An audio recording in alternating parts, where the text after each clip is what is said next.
the desk. Thanks, guys. This time I decided I'd be taking a seat, and I'm joined by Brox of Fnatic's jungler. Congratulations on your 2-0 victory. But it seemed like this week wasn't the cleanest for you guys. Do you want to talk about why you think the team's been dipping a little in performance? I feel like it's pretty hard to say, but I mean, we're not really a new team, but we're playing with a new jungler. The jungler role impacts a lot, and we kind of need to mesh together still. We've only been together for 2 weeks. And on top of that, we played Splice this week to start off with, which is obviously not an easy opponent. They're really good. They just played at Worlds. And in reality, I think we did pretty well against them, actually, because it was pretty small mistakes from our side that costed the game in the end. And today, we didn't play as clean as we had hoped, but we came through with the victory, and that's what matters. That's true. The win is important. And in all fairness, yes, you guys have been, you've been only on the team for a little while. What can you tell me about the atmosphere on the team since you've arrived to the main part of it? I think the atmosphere on the team is really good, actually. Everyone are positive, helpful. Like, I've been getting a lot of help coming into the main team. I already knew some of the analysts, coaches, managers, all that kind of stuff beforehand, so that helped a bit. But the players have been really helpful, both in scrims and like before coming into LCS, like telling me what's going to happen, how to stay calm, all that kind of stuff. So it's really nice. That's good. I'm glad you're settling in now. This week, you guys had a couple of interesting picks. First, you got to play your Lee Sin off against Splice, but then today you picked the Nidalee, and no one else is doing that. Can you tell me why you picked it? Well, in this patch, we have been trying Nidalee quite a lot. I used to play a lot of Nidalee before coming into the team, so I've been wanting to pick it up again. And at the moment, it seems like Graves is pretty hard to contest, kind of. He's a really strong jungler. Not many junglers can keep up with his pace. But Nidalee can. And therefore, we think it's a really good alternative, like giving away Graves and then playing Nidalee into it, because she can keep up with him and provide a lot of helpful things for the team. All right, so you've got versatility, you've got the support backing you up on the Fnatic squad. Now, can you tell me, after a couple weeks playing in the LCS, do you feel like you've earned your starting spot here on Fnatic? I think it's hard to tell if I earned my spot, since Amazing obviously is a really good player, and he has been playing for a while. He has a lot more experience than me. But I think I've played pretty well overall. Obviously, I haven't played perfectly, but I'm pretty new. I think I've played well, but in the end, it's not my decision, and I respect the Fnatic's decision regardless if it is picking up Amazing or picking me or whatever's going to happen. All right, well, I can't wait to see how it all shakes out. Congratulations once again on your win, but for now, we're going to go ahead and send it back to Shock's crew for the post-game lobby.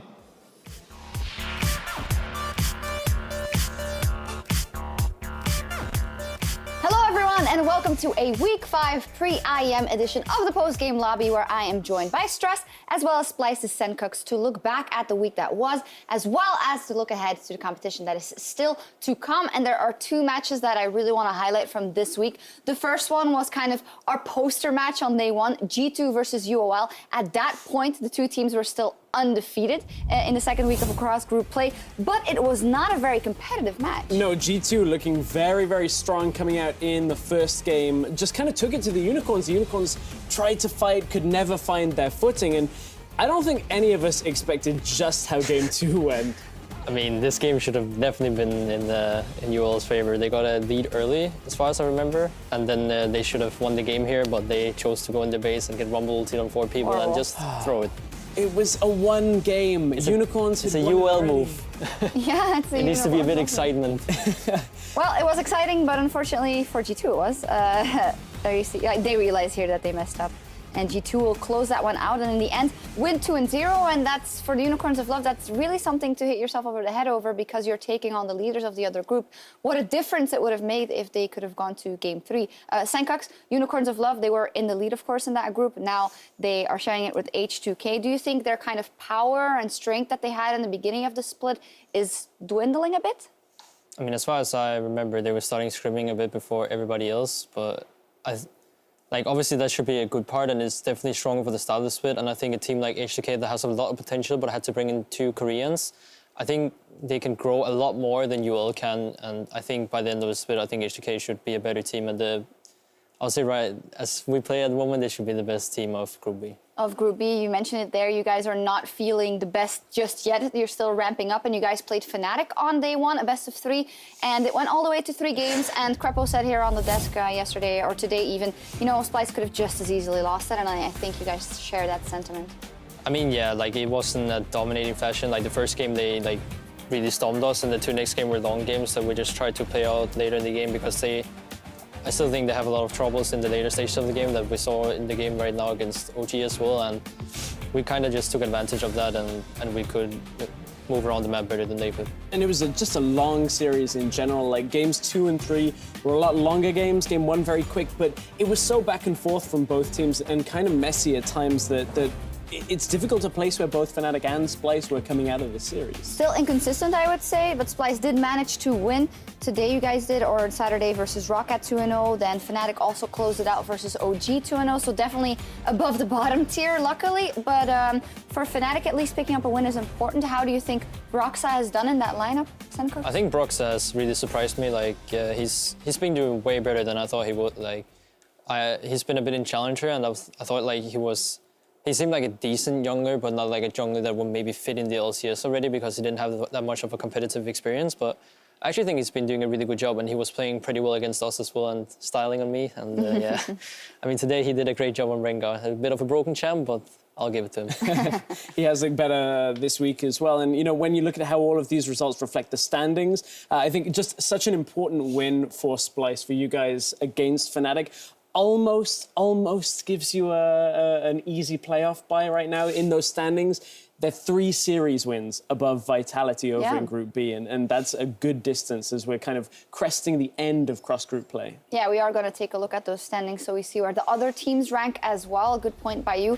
Very important points picked up by Splyce, and we talked yesterday a bit with the guys, and they said, well, Splyce, H2K and Unicorns of Love, Misfits, G2 Esports and Fnatic, it's pretty much a done deal almost for playoffs. It looks like there's not much that can change there. I feel like this spring split kind of seems like the spring split last year where we were in the bottom 4 and it was very obvious who was going to go to playoffs and who wasn't, and I think that's the case right now as well. I think maybe a team like Vitality can turn it around, but I don't believe that the 3 others can do it. Still though, at the end of the week, down at the bottom end of the table, Rocket, no series wins. Origen, still no game wins 5 weeks into the split. That is really painful for them. Really tough at the bottom. Super tough. Origen in their series versus Fnatic. I want to say they did put some things on the table, but then Fnatic was floundering and it looked a bit better, but it still doesn't look nearly enough to propel you up in those standings, so we'll see what happens. In any case, the EU LCS returns the week after IEM Katowice. That will be on Thursday, March 2nd, and it kicks off with the Unicorns of Love versus Misfits. I am super hyped about this matchup. The Misfits, they crushed it this week as well, so... Really hype matchup. Alongside that, you got H2K Fnatic as well. That day, again, like day one of this week, is going to be a really interesting set of matchups. Yeah, I was trying to remember who they absolutely took apart this week, but it's slipping my mind. It was on day one. Vitality, yeah, that was it. Thank you guys for that. I mean, the Splyce versus Giants match is pretty hype as well. I think that's the most hype match of the week. Hey, week 7 you are facing G2, so... return of the final from last bit. Yeah, there we go. But that's week 7 and week 6 indeed you will be going up against Giants. Now, as for us, we're going to talk over the state of the league as we head into the IEM Katowice break. So if you're joining us in client, hit up youtube.com/LolEsports for the full version of the post-game lobby. Well, the EU LCS will be taking a break next week due to IEM Katowice, and we also have some news regarding the teams attending. EDG will not be going, and they will be replaced by Hong Kong Esports. I have to take a look at the groups as well. Now, we've had a couple of guests from these teams on the desk, Senkooks, the previous days, and none of them wanted to, be like, oh, we're going to win. Even at G2, they're being very careful. But from the form of any of these teams, do you think one of them can win it? The European ones. Yeah, the European ones. Yeah, probably G2. I think G2 and H2K would be the 2 teams I would look for in this tournament. I think Rock's Tigers will probably be up there as well, but if I remember correctly, their record in LCK is like... It's not so great. Them and Kongdu are not amazingly high on the standings. So I would say probably H2K and G2. The one thing we've got to look for H2K, of course, this graphic, it was breaking news that Hong Kong Esports came in, so it is not Edward Gaming that they are facing up against. So H2K, I mean, theoretically, could be an easier game against Hong Kong esports. We don't really have the best read on where HKE are right now. A lot of the casters have been doing prep in the office, of course, looking for EDG as one of those top teams. Unlucky. VODS has been watching so many VODs. If you're watching, Betty, oh, we're so sorry that happened, because he was really super invested in finding a lot out about these teams. But you still, guys, will be doing a great job. As much as I would have liked, a lot of the fans are saying, oh, let's just send Misfits, have the top 4 all there. I actually like that it's HKE going instead. It is meant to be an international competition, and that's what we want to see when our top teams go over. I mean, another European league would be nice as well, you know? We have the IEM Katowice on the side and then EULCS, and we have a bit of both. Have a bit of both, but you guys don't go, so you have a week. So what's the week looking like? Doubling down on practice. I know that, of course, the Giants game in the week after might not be the thing that you're that worried about, but then G2 after, so. I mean, we don't really look that much about like what team we're gonna play the next week. Right now, it's more about focusing on our own play, because it's been really sloppy the start of the split, and we're gonna take one day extra off than usual, and then we're just gonna practice even harder. Slackers. I mean, it was supposed to be even more, and then we thought, we're not doing that well, guys, so let's just keep it to the practice. I want to dig a little deeper into scrims and practices coming up, because last split we always heard Splice are great in scrims. We've heard it a little bit behind the scenes that scrims are still going well. I know a lot of teams like to be modest and don't want to say, yeah, we're winning really hard in scrims. How are scrims looking for Splice right now? Because on stage we see you guys faltering a little bit some weeks. I mean, obviously scrims means something, right? But in the end, it actually doesn't, because if you don't perform on stage, it's useless. It's basically useless. There's no point. So I think in the start weeks, it was the heaviest loss for us, because I think we were doing really good in scrims in the beginning, but as soon as we got on stage, we kind of didn't use the early pressure, get any early pressure, and we didn't really do much. And I think this week we've been trying to focus a lot on that and just making the right plays and do the same on stage as we do in scrims, and don't be scared of making mistakes, and just do it. Like, if you do an aggressive play and it misses and it fails, then fine, we tried, you know. But I feel like the start of the split, it was more mainly us not doing anything and then just letting the enemy do the first play, and then the game kind of just rolled over for the enemy. And that's why it's not that hard to play against the bottom teams, because they're not as good as taking that into advantage, and then our late game is still fine. But a team like H2K and UOL, they will take that advantage and they will end the game pretty much. Yeah, you just said that the Unicorns of Love, maybe they're dwindling a bit because they had that head start in the beginning of the split, and you think that H2K might overtake them. So do you think that the spring split is enough time for Splice to get to kind of the highest you can go? It's hard to say where the ceiling is, but where we came from last split and the start of Worlds, I think, yeah, we can. It's just, I don't think it's going to take a whole split to fix. It's just something we need to recognize, and I think we've done that now, and now it's something we're going to really focus on. Yeah. Do you feel like the teams around you have gone up in skill level because there's a clear divide between a lot of the teams? Do you think you stayed where you are, or do you think there are performance issues? I think there's performance issues, and I think H2K was not that good in the what is it called, the regular split. In playoffs, they were good, and we had a really close series against them, but I think we were just a lot better by then as well. And I think UL has grown a lot from their play, but they were pretty good in playoffs as well. So, I mean, I think in general we're just underperforming a bit, and that's the main reason. I don't think Europe as a whole has gone that much up in level. Not that much up in level, you guys underperforming a bit, but we do see that there is a great divide between the top 2 in each group and then all the teams that are below them. And we also looked it up. The record of the top 4 teams versus the bottom 6 is 36-4. Now that is a huge difference, and I think it also shows in the games that we see between those teams, it isn't even close, and there's even H2K was toying a bit with their food the other day, and there aren't a lot of upsets at all. There's not a lot of upsets.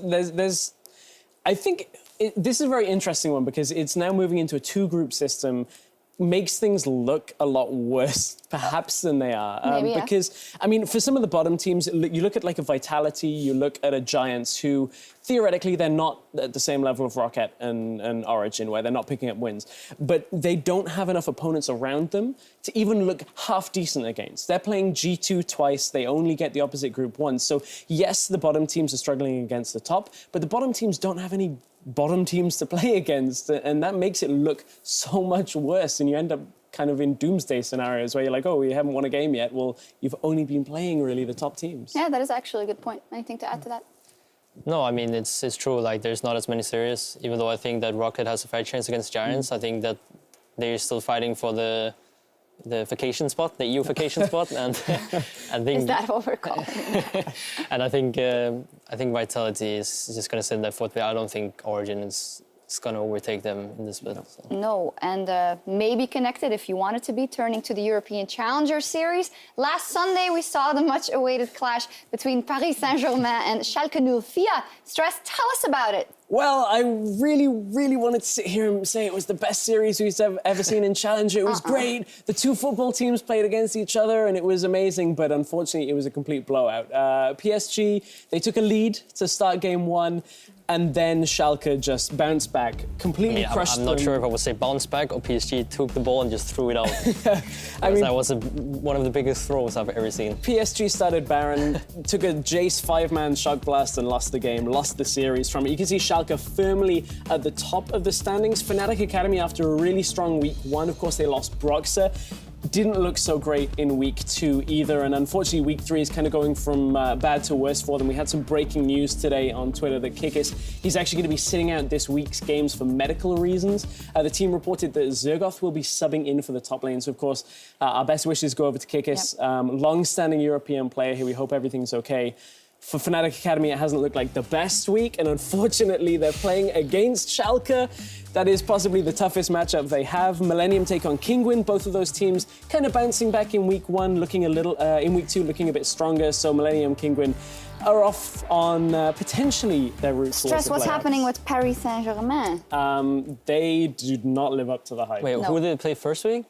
First week, they actually played against Fnatic Academy with Broxer. Yeah, so I still think that PSG should have good enough players on paper to make it back up, and I think it's pretty obvious that Schalke is a dominant team. Like the players they have on that team should really kind of win Challenger easily, I think. It's not the end for PSG. If they win their last three series, they can still make it to playoffs. But of course, to do that, they have to get past three more teams. So remember, mark your calendars. It's tomorrow, 3 p.m. CET. We're going to be broadcasting Challenger. It's week 4 already. Week 3 already. Yeah, a lot of numbers.